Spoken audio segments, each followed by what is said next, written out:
कहते हैं कि जब कानून का पहरेदार ही कानून तोड़ दे तो भरोसा टूट ही जाता है। और यही भरोसा टूटा है यूपी पुलिस की उस खाकी से जिस पर लोग बेहद भरोसा करते थे। कानपुर के चर्चित और ईमानदार कहे जाने वाले डीएसपी ऋषिकांत शुक्ला का नाम आज उस अंधेरे में इस तरह सामने आ चुका है जो सत्ता, पैसा और रसूख की गंध से खड़ा हुआ है। कभी बेहद सख्त और ईमानदार कहे जाने वाले ऋषिकांत शुक्ला ने अपनी वर्दी की ताकत को एक ऐसे नेटवर्क में बदल दिया जिसने कानून को ही व्यापार बना दिया। ऋषिकांत के नाम से ही लोग डरा करते थे, पर अब वही नाम कोई छोटी मोटी रकम नहीं बल्कि 100 करोड़ की अवैध संपत्ति और विजिलेंस जांच से जुड़ चुका है। तो चलिए अब आपको बता देते हैं कि क्या है डीएसपी शुक्ला के 100 करोड़ की कहानी। कैसे एक दरोगा 100 करोड़ का मालिक बन गया।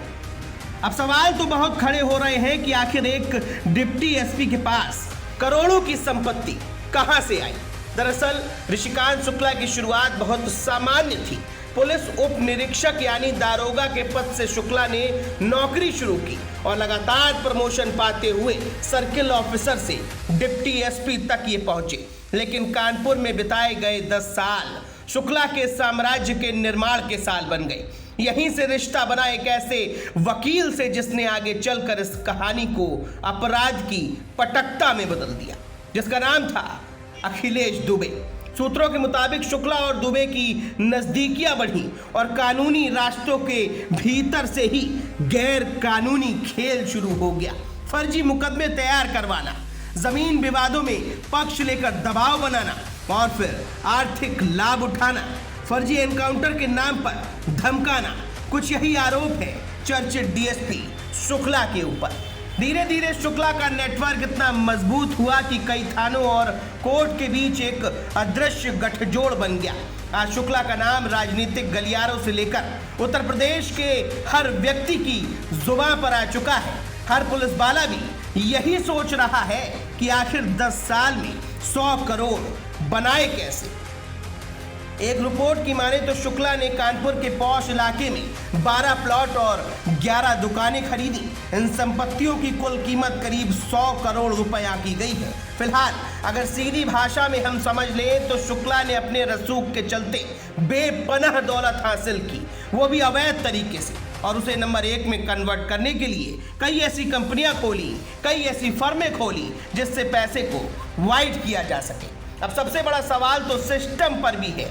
क्या सवाल है वो भी हम आपको बता देते हैं। जैसे अगर एक व्यक्ति के अकाउंट में अचानक से एक बड़ी रकम आ जाए या उस व्यक्ति ने ही कहीं से बड़ी रकम अपने खाते में मंगाई हो तो टैक्स डिपार्टमेंट के कान खड़े हो जाते हैं। तमाम बड़ी एजेंसियां उस व्यक्ति के पीछे लग जाती हैं। लेकिन क्या किसी ने ये नहीं देखा कि एक अफसर अपनी आय से 10 गुना ज्यादा खर्च कर रहा है। ये मामला सिर्फ ऋषिकांत शुक्ला का नहीं है बल्कि उस सिस्टम का एक आईना भी है जहां ईमानदारी से ज्यादा मायने रखता है रसूख। पूरे प्रदेश में एक बात गूंज रही है कि डिप्टी एसपी ऋषिकांत शुक्ला जिसने खाकी को भी बेच डाला, ये लोग कह रहे हैं। अब सबकी नजर भी इस बात पर टिकी है कि क्या इस केस को भी बाकी फाइलों की तरह दबा दिया जाएगा या फिर इस बार कानून वाकई में अपने भटके हुए पहरेदार को सजा देगा। फिलहाल ऋषिकांत शुक्ला को सस्पेंड कर दिया गया है। सूबे में योगी आदित्यनाथ की सरकार है, खुद मुख्यमंत्री बहुत बड़े बड़े दावे करते हैं, लेकिन अब इस बार इन दावों की असल सच्चाई तब सामने आ पाएगी जब ऋषिकांत शुक्ला पर वास्तव में कार्रवाई होगी। बहरहाल ऐसे भ्रष्ट अधिकारी और उस पूरी खबर पर आप क्या कुछ कहेंगे, हमें कमेंट बॉक्स में कमेंट करके जरूर बताएं। Bureau report, the leader Hindi.